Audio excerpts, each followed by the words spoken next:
নক্ষত্ৰবিলাকৰ কিছুমান সংখ্যা থাকে।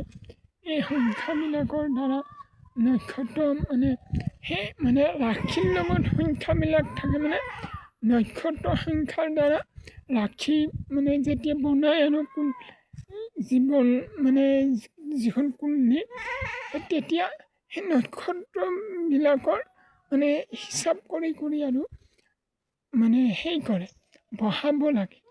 আৰু যি কি নহওক মানুহৰ জীৱনৰ এটা অন্যতম বিষয়।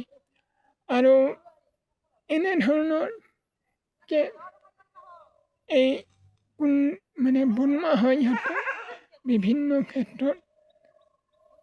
আৰু ইয়াতে নক্ষত্ৰবিলাকৰ বিভিন্ন ভূমিকা থাকে। ৰাশিবিলাক কেতিয়াবা স্থিতিবিলাক পৰিৱৰ্তন হৈ থাকে। গতিকে ইয়াতে সেইকাৰণে আমি জানো